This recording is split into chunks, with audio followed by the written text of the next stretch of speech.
Hello everyone, আসসালামু আলাইকুম। রুকসানা ব্লগে আবারও আপনাদেরকে জানাচ্ছি শুভেচ্ছা। আশা করি আপনারা সবাই ভালো আছেন। আর আজকের আমার যে ব্লগটা সেটা হচ্ছে মূলত দেশে যাওয়া নিয়ে। আমরা আলহামদুলিল্লাহ দেশে যাচ্ছি অবশেষে, কারণ লাস্ট 2 উইকস ধরে আমাদের মনটা ভীষণ খারাপ ছিল। কারণ বাংলাদেশে যাওয়ার কথা ছিল আমাদের 2 সপ্তাহ আগেই, বাট আমরা যেতে পারিনি। ঠিক ফ্লাইটের লাস্ট মুহূর্তে আমাদের বাসায় ফিরে আসতে হয়েছে, আমাদের ফ্লাইট ক্যান্সেল হয়েছে। আর এটা রিজন ছিল যে আমরা বাংলাদেশে যেতে যে পিসিআর টেস্ট করতে হয়, মানে করোনা টেস্ট, সেই করোনা টেস্টের রিপোর্টে আমাদের জিপি টাইম টেবিলটা একটু রং করেছিল। আর আরেকটা রিজন ছিল, সেটা হচ্ছে আমাদের আরিশা মনির আইরিশ পাসপোর্ট বাংলাদেশে ভিসা লাগাতে আমরা ভুলে গিয়েছি। কারণ ওর যে বাংলাদেশে ভিসা ছিল না পাসপোর্টে, সেটা আমরা দুজনে একজনকে খেয়াল করিনি। তাই ঠিক লাস্ট মুহূর্তে আমাদের ফ্লাইট ক্যান্সেল হয়েছে, আমাদের বাসায় আসতে হয়েছে। বাচ্চাদের নিয়ে এত দূরে জার্নি করে এয়ারপোর্টে গিয়েছিলাম, মানে ডাবলিন। কারণ আমি যে শহরে থাকি, মানে কর্কে, আমরা কর্ক থেকে ফ্লাইট করিনি, আমরা ডাবলিন থেকে ফ্লাইট করেছি। তাই মনটা ভীষণ খারাপ হয়ে গেছিলো, কারণ দেশে যাব একটা প্রস্তুতি নিয়ে গিয়েছিলাম। But end of the time, যে সময়টা জাস্ট মানে ফ্লাইটের আধা ঘন্টা আগে আমাদের ফ্লাইট ক্যান্সেল হয়ে গেছে। এর চেয়ে কষ্ট আর কিছু হতে পারে না। তাই আমাদের মন খারাপ দেখে আমার হাজব্যান্ড আবারও টিকিট কাটলো ইমার্জেন্সি। আর আমাদের যে আগের যে টিকিটটা ছিল সেটা থেকে প্রায় 80% মানি আমরা ব্যাক পাইনি, মাত্র 900 ইউরো আমরা ব্যাক পেয়েছি। তাই আবার ফুল টিকিট আমাদের জন্য কাটতে হয়েছে। তো মনটা আজ ভীষণ ভালো লাগছে, কারণ অবশেষে আলহামদুলিল্লাহ আমরা দেশে যাচ্ছি। যেমন আমরা 2টা হ্যান্ড লাগেজ অর্ডার করেছিলাম, কারণ বাচ্চাদের জন্য আমি চাচ্ছিলাম একটু কমফোর্টেবল হ্যান্ড লাগেজ। আমার আছে, বাট ওই হ্যান্ড লাগেজগুলো 4 হুইলে ছিল না, তাই আমি ওগুলো নেইনি, যাতে ওরা যেহেতু ক্যারি করবে আমাকে হেল্প করবে, ওদের জন্য চিন্তা করে 4 হুইলের হ্যান্ড লাগেজগুলো নিয়েছিলাম। আর আজকে যে 2টো লাগেজ অর্ডার করেছি, সেই 2টো লাগেজ হচ্ছে ঈশা আর আইমানের। তাই ওরা ভীষণ এক্সাইটেড, ওরা নিজেরাই লাগেজ আসার সাথে সাথে ওরা নিজেরাই ওপেন করছে। আর খুবই হ্যাপি কার কোনটা লাগেজ, কারণ দুজনেই ওরা অনলাইনে চয়েস করেছিল লাগেজগুলো। তাই ওরা খুলছে, আর আরিশা মনি পাশে দাঁড়িয়ে দাঁড়িয়ে দেখছে ভাই বোন কী করছে।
মাশাআল্লাহ, লাগেজ দুটো সত্যি অনেক সুন্দর হয়েছে।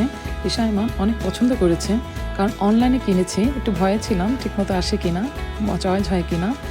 বাট আলহামদুলিল্লাহ লাগেজগুলো সত্যিই অনেক সুন্দর হয়েছে। আর আমি এই লাগেজ দুটো কিনেছি রিভার আয়ারল্যান্ড থেকে। রিভার আইল্যান্ডের বরাবরই ওদের কালেকশন খুবই সুন্দর হয়। আর এবার এমন সময় দেশে যাচ্ছি যে সব কিছুই বন্ধ, সব দোকানপাট বন্ধ, লেভেল 5-এর লকডাউন যাচ্ছে এখন। তাই আমার বেশিরভাগ শপিংয়ে আমি অনলাইনে ঘরে বসে বসে করেছি, যতটুকু পেরেছি সবার জন্য টুকিটাকি কেনার চেষ্টা করেছি। কারণ লকডাউন, চাইলেই সব কিছু হয় না, আর চাইলে সব কিছু পাওয়াও যায় না অনলাইনে। যা যা চয়েস করেছি অনেক কিছুই পাইনি, আবার অনেক কিছু পেয়েছি। তারপর যতটুকু করতে পেরেছি আলহামদুলিল্লাহ। এমন পরিস্থিতির মধ্যে এতটুকু করতে পারাও অনেক ভাগ্যের ব্যাপার আমি মনে করছি। কারণ এই সময়টা যেমন যাচ্ছে সত্যি অনেক ভয়ঙ্কর একটা পরিস্থিতি যাচ্ছে, যেটা সবাই আমরা জানি। আর আমার শপিং সম্পূর্ণ করা হয়ে গেছে, এখন আমি এগুলো একটু গুছিয়ে নেব, যেহেতু আমার কালকে ফ্লাইট, তাই সকাল সকাল ধরেছি এগুলো গুছিয়ে রাখার জন্য। কারণ আমার হাজব্যান্ড 2 দিন অফ নিয়েছে, এই সুযোগে আমরা প্ল্যান করছি সব কিছু গুছিয়ে গেছি, রেডি করে রাখি, যাতে হুট করে টান দিয়ে যাওয়া যায়। আর আগের কিছু করা ছিল, আমার লাগেজ অলরেডি গুছানো আছে আগের কিছু করা। কারণ আগে যে টিকিটটা কেটেছিলাম খুব ইমার্জেন্সি করেছিলাম, তাই তেমন কিছু কেনা হয়নি, একটু মোটামুটি করা হয়েছিল, ওগুলো গুছানো আছে, তাই ওগুলো টেনশন আর আমি করি না। আর বাকি এগুলো বাকি ছিল, আর এখন এগুলো আমি গুছিয়ে নিচ্ছি।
আলহামদুলিল্লাহ আমার লাগেজগুলো সব গোছানো হয়ে গেছে, এটাই আমার শেষ লাগেজ।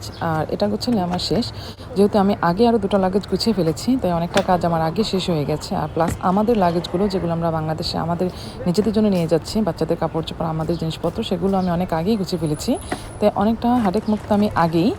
আর এখন আমি একটু রান্নাবান্না করে নিচ্ছি, কারণ দুপুরবেলায় আমার বাসায় একজন ফ্যামিলি মানে ভাইয়া আর ভাবি আসবে, ওনার জন্য একটু রান্নাবান্না করছি। যেহেতু আমরা দেশে যাব, ওনারা কিছু জিনিস আমাদের সাথে দিবেন বাংলাদেশে নিয়ে আসার জন্য, তাই যেহেতু ওনারা দুপুরবেলা আসবেন ভাবলাম একসাথে লাঞ্চ করি, তাই সকাল থেকেই আমি রান্নাবান্নাগুলো গুছিয়ে নিচ্ছি।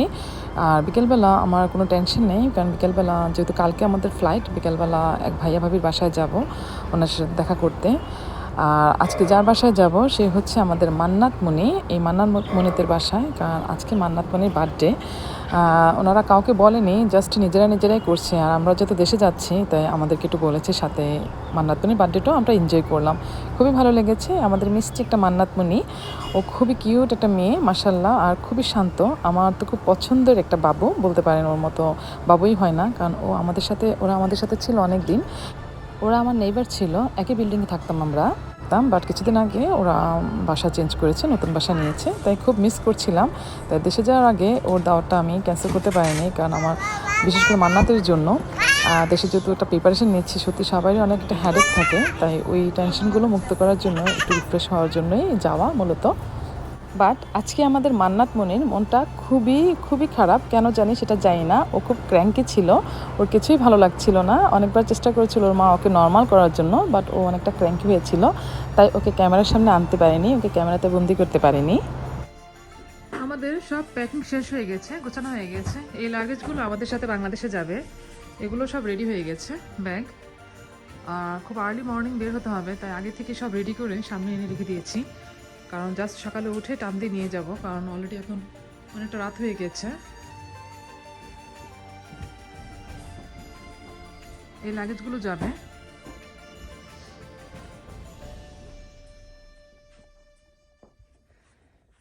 ঈশা, ঈশা, ওঠো ওঠো,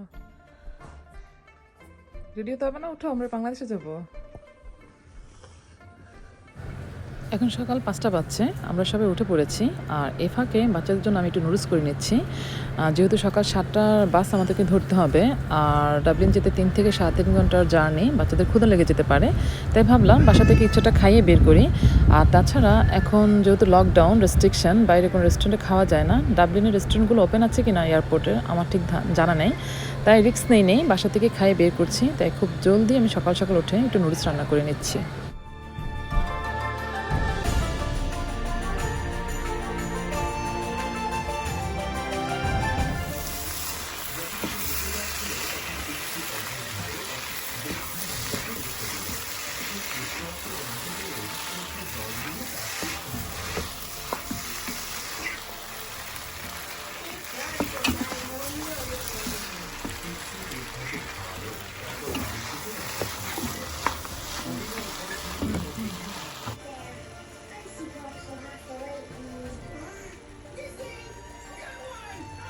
আমার নুডলস রান্না হয়ে গেছে, আর এই রান্নাটা আমি খুব চটজলদি করেছি।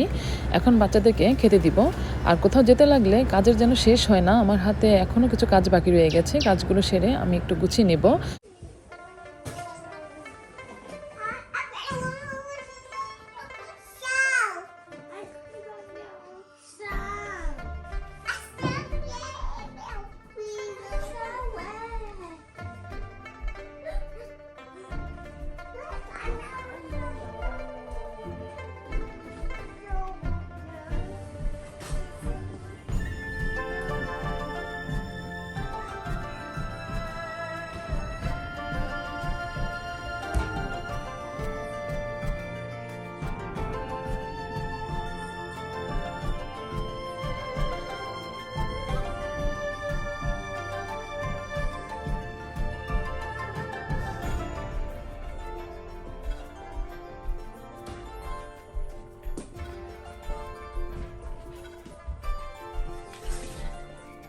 আলহামদুলিল্লাহ আমার কাজ সব শেষ হয়ে গেছে, আমি রেডি হয়ে গেছি, এদিকে বাচ্চারাও রেডি হয়ে বসে আছে।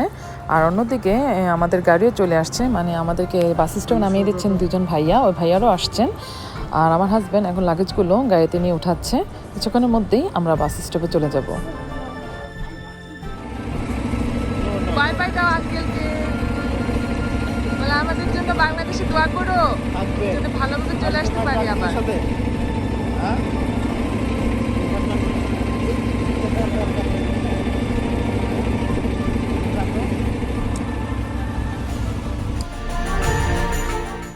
আমরা এখন বাসে উঠে যাচ্ছি।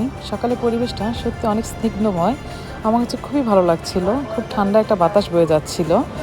আর এখন আমরা বাসে উঠে যাচ্ছি, আর পুরো বাসেই আমরা মাত্র 2-1 জন ছাড়া তেমন যাত্রী নেই, কারণ এই লকডাউনের জন্য সব কিছু এখন অনেক কড়াকড়ি, তাই বেশি একটা মানুষ যাতায়াত করছে না, কারণ এক কাউন্টি থেকে আরেক কাউন্টি যেতে হলে এখন খুবই রেস্ট্রিকশন, কোনো রিজন ছাড়া যেতে পারবে না, তাই পুরো বাস জুড়ে আমরা মাত্র কয়েকজন।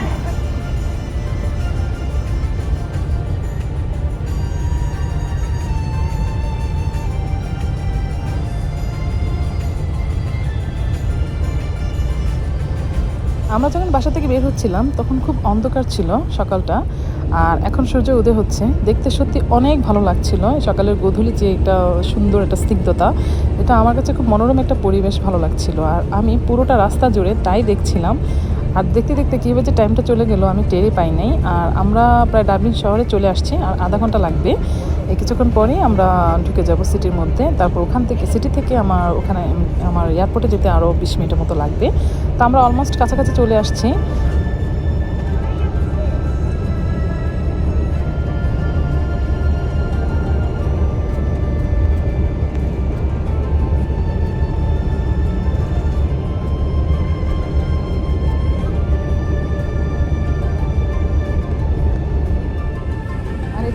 ঈশা আয়মান ঘুমিয়ে পড়েছিল, কারণ ওরা খুব ভোরে উঠেছিল, তাই ওরা খুব টায়ার্ড ছিল। তাই পুরোটা রাস্তা ওরা ঘুমাতে ঘুমাতে এসেছে। আর আরিশা মনি আমাকে পিছনে দেখতে পেয়ে ও গান গাইছিল।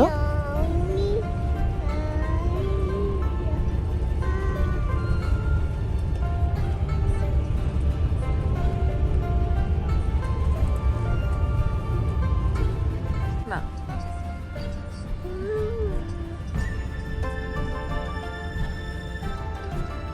আরে এই আরিশা, কি করো তুমি?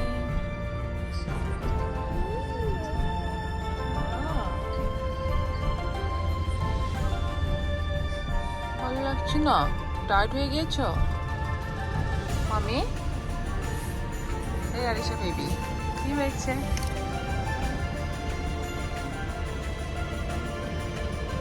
আরিশা বেবি, ঈশা কি করো?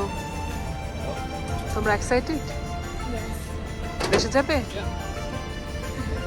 ইনশাআল্লাহ।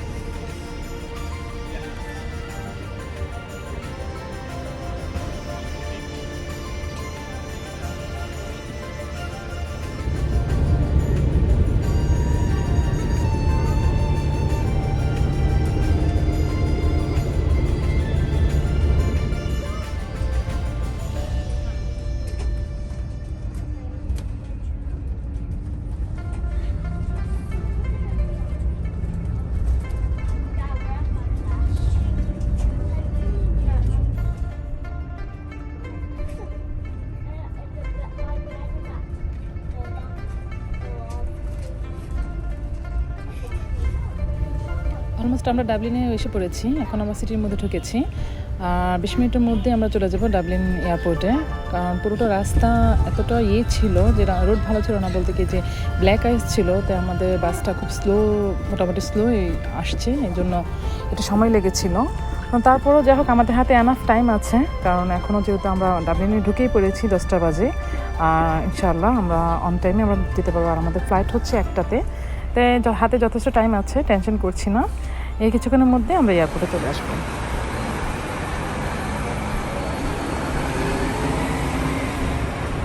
আমরা এয়ারপোর্টে চলে এসেছি। আমার হাজব্যান্ড এখন বাস থেকে সব লাগেজগুলো নামিয়ে নিচ্ছে। আর এখন আমরা কাউন্টারে এসে পড়েছি, আর সব চেকিং করা হচ্ছে। এখন যেহেতু অনেকটা রেস্ট্রিকশন, সব কিছু ওরা খুব ভালোভাবে চেক করছে। আর কিছুদিন আগে তো এসে আমরা যেহেতু ফিরে গিয়েছি, তাই আবার সব কিছু ভালো করে গুছিয়ে নিয়ে এসেছি, যাতে কোনো সমস্যা না হয়। ওরা সব দেখেছে, শুধু একটা কোয়েশ্চেনই করেছিল, যেটা হচ্ছে আমরা কেন যাচ্ছি, এটার জন্য প্রুফ চাচ্ছিল। সেটার জন্য আমরা কিছু ডকুমেন্ট নিয়ে আসছি বাংলাদেশ থেকে, যে বাবা মা অসুস্থ, তাদেরকে দেখতে যাব। তো ওরা সব দেখে তারপর আমাদেরকে ছেড়েছে। এখন ওয়েট করছি প্লেনের জন্য।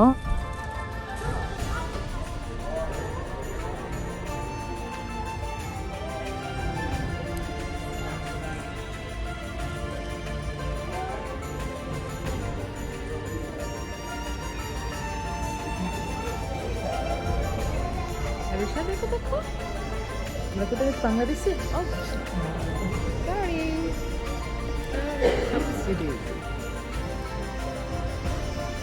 আরিশা, আরিশা,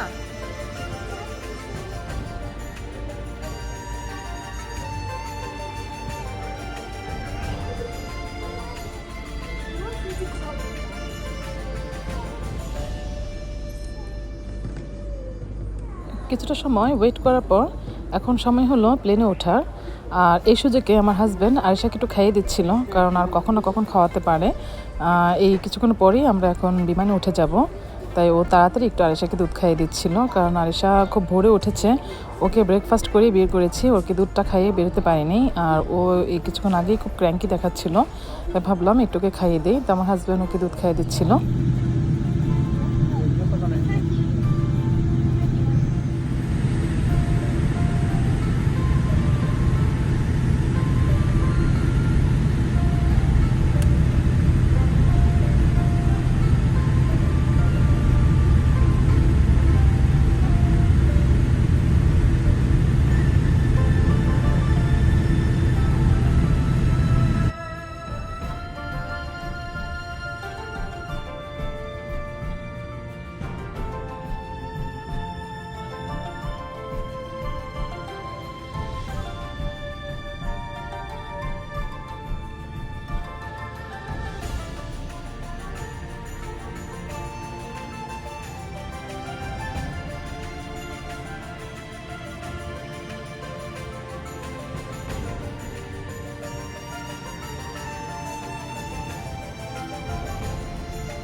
আমরা সবাই এখন প্লেনে উঠে পড়েছি। আর আমাদের প্লেন অলরেডি রান করা শুরু করে দিয়েছে। কিছুক্ষণের মধ্যে আমাদের প্লেন আকাশে ফ্লাই করবে। আর আয়েশা মনি এতটা টায়ার্ড ছিল, সে উঠে সাথে সাথে ঘুমিয়ে পড়েছে। সত্যি অবাক লাগছিল, ওর কাছে এটা নতুন, বাট ও কোনো কিছুই ফিল করছিল না। তো আমাদের জন্য সবাই দোয়া করবেন যাতে ঠিকঠাক মতো বাংলাদেশে এসে পৌঁছাতে পারি।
আলহামদুলিল্লাহ, আমরা যখন আইল্যান্ডে ছিলাম, মানে নিচে ছিলাম, তখন খুব ক্লাউডি আর রেইন ওয়েদারটা খুবই খারাপ ছিল।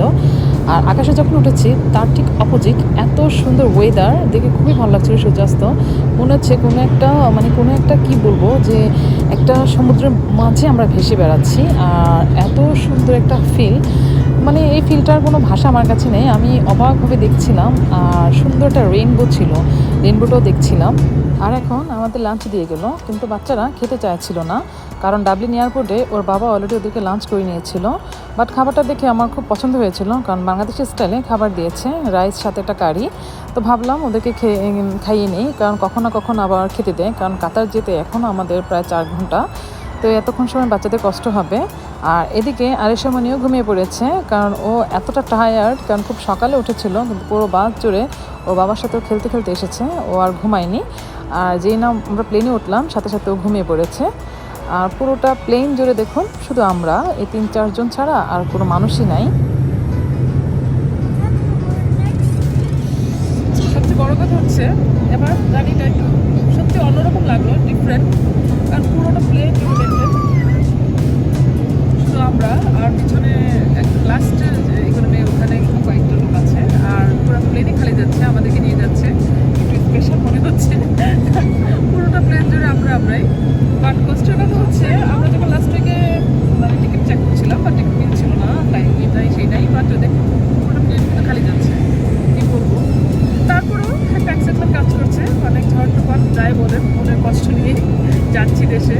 বাট মনে হয় সব ফ্রেশ হয়ে যাবে যখন ফ্যামিলিকে দেখবো, আমার ভাই বোন সবাইকে ইনশাআল্লাহ। আশা করি সব কিছু ভুলে থাকবো। এত কম সময়ের জন্য যাই, অ্যাকচুয়ালি মন ভরে না। তারপর বাচ্চাদের স্কুল খুলে গিয়েছে, কী করবো, এই যে কম একটা সময় নিয়ে যাচ্ছি ইনশাআল্লাহ। আশা করি বাচ্চা আর বড়ো হোক, জুন জুলাই অনেক গরম পড়ে যায়, তাই যেতে পারি না। আর এবারে সবচেয়ে হার্ড হয়ে যাচ্ছে, জানি না কী হতে যাচ্ছে। তারপর আমাদের জন্য দোয়া করবেন।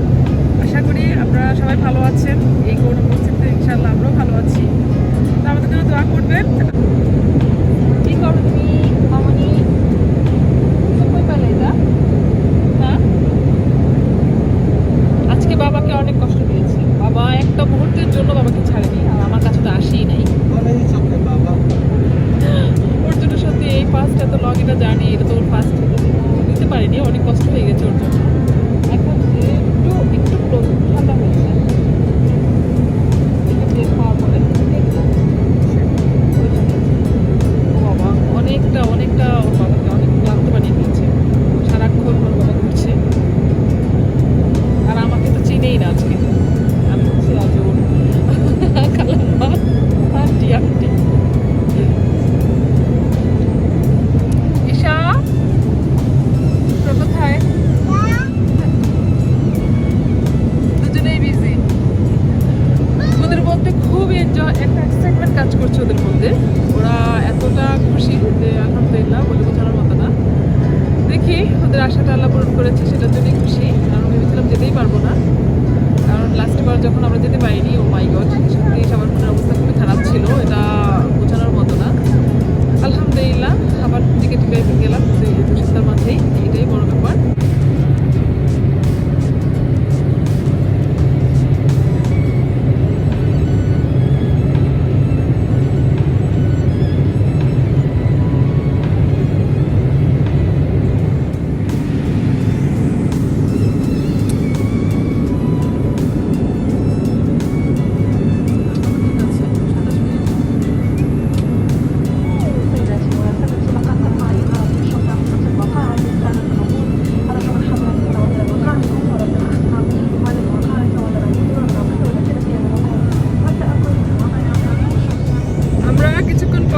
কাতারে ল্যান্ড করবো, প্রায় চলে এসেছি। অনেক লং সফর, ক্লান্ত লাগছিল বাট খুব আনন্দ লাগছে। ইনশাআল্লাহ কিছুক্ষণের মধ্যে আমরা কাতারে নেমে যাব, হয়তো বা 5 মিনিটের মতো লাগবে হয়তো। আর ঈশা তো ভীষণ এক্সাইটেড, ওরা পিছনে। আশা করি খুব দ্রুতই আমরা কাতার নেমে যাব। আর একটা সারপ্রাইজ আছে, আমার বড় বোন আমার সাথে যাচ্ছে, আপা হয়তো চলে এসছে। এটার জন্য বেশি এক্সাইটমেন্ট কাজ করতেছে, কারণ আপার সাথে আমার 8 বছর দেখা নাই, আমার তো কারণই না। আশা করি আজকে অনেক অনেক ভালো লাগবে, আর সেটাই আপনাদের সাথে আমি শেয়ার করতে যাচ্ছি। সেই পর্যন্ত আমার সাথে থাকুন। 8 বছর পরে দেখলাম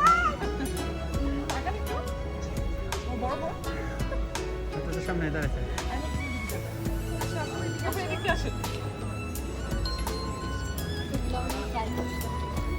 আমি হেরো অনেকবার ট্রাই করি।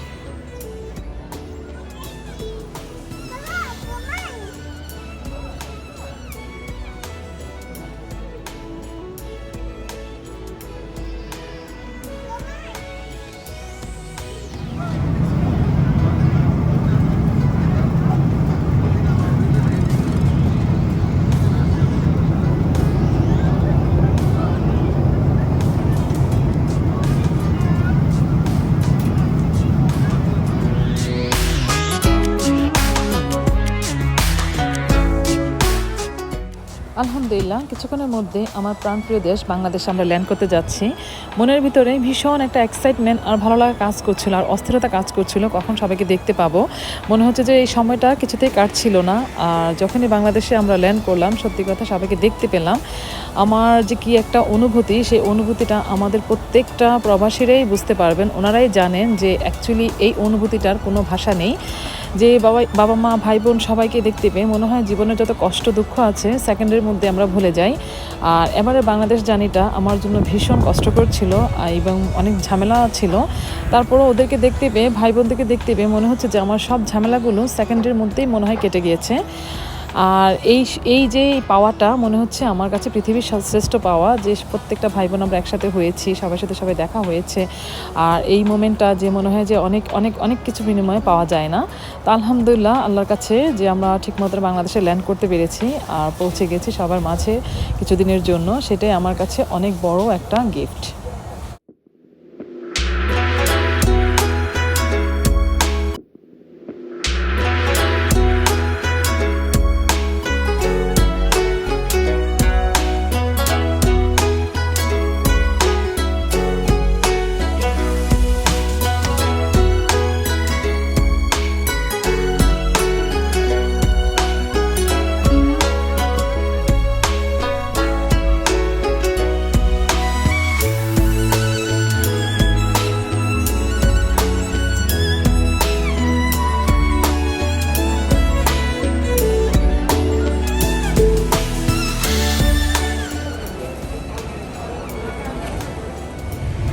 আলহামদুলিল্লাহ অবশেষে চলে এসেছি বাংলাদেশে।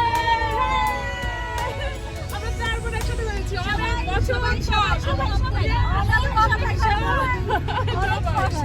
অনেক কষ্টে, অনেক অনেক মানে অপেক্ষার পরে বলতে পারেন। আলহামদুলিল্লাহ আলহামদুলিল্লাহ আলহামদুলিল্লাহ।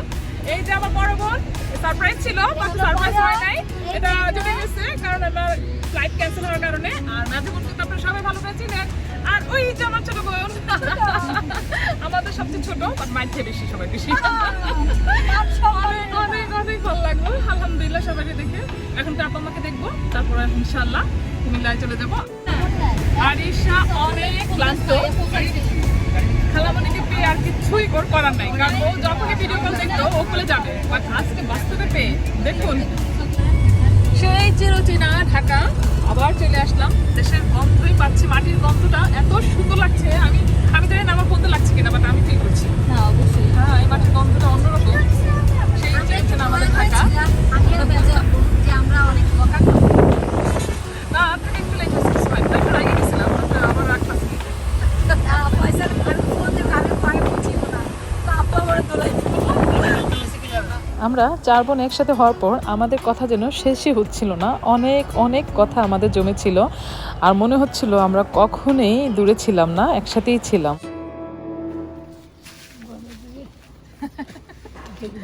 Welcome back. Let's go let's go let's go.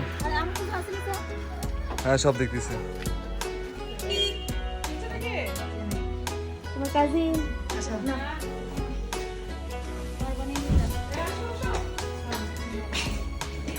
নিজের বাড়িতে এসে অনুভূতি কি আপু? হতে পারে না।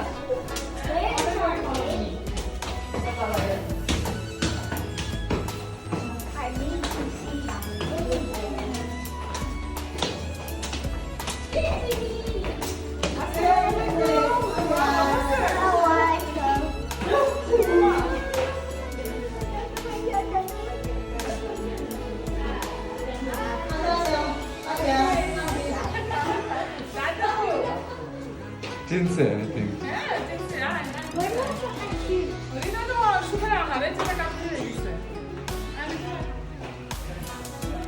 This is my sister's house. এটা কি?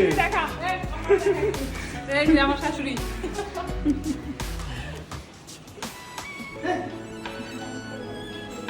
Fine.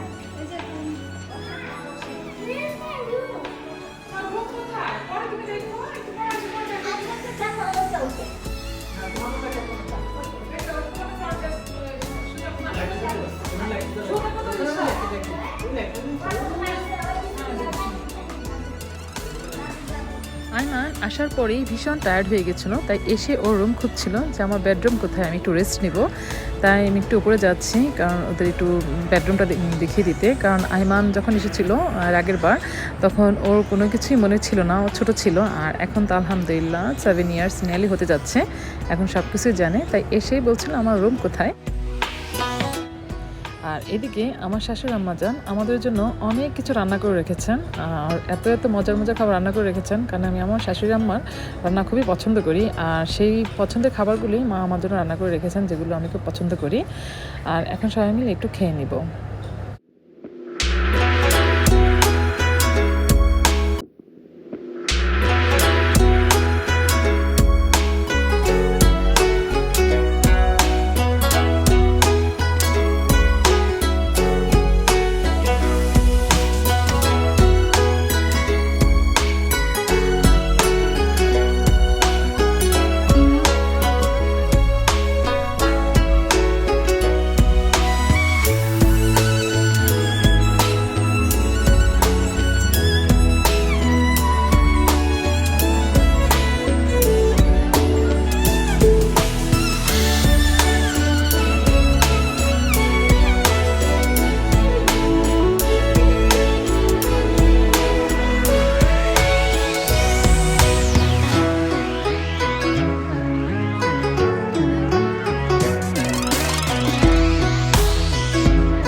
দাওয়া শেষ, এখন বসে একটু রেস্ট নিচ্ছিলাম।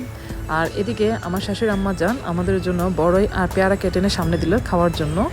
মা সত্যি অনেক কিছু আমাদের জন্য রেডি করে রেখেছে। আর ঈশা আমেনের জন্য অনেক অনেক খেলনা মা কিনে রেখেছিল, ওরা আসার সাথে সাথে ওদেরকে নামিয়ে দিল খেলার জন্য। দাদু থাকলে যা করে, সত্যি আমার শাশুড়ি আম্মা আমাদের জন্য অনেক অনেক কিছু করেছেন, আলহামদুলিল্লাহ। আর আশা করি আজকের আমার এই ব্লগটা আপনাদের ভালো লেগেছে। যদি ভালো লেগে থাকে প্লিজ আমাকে সাপোর্ট করবেন, অবশ্যই অবশ্যই বেল বাটনে চাপ দিতে ভুলবেন না, তাহলে আমার নেক্সট ব্লগগুলো দেখতে পাবেন। আজ এই পর্যন্তই, সবাই ভালো থাকবেন, সুস্থ থাকবেন, আর আমাদের জন্য বেশি বেশি একটু দোয়া করবেন। আল্লাহ হাফেজ।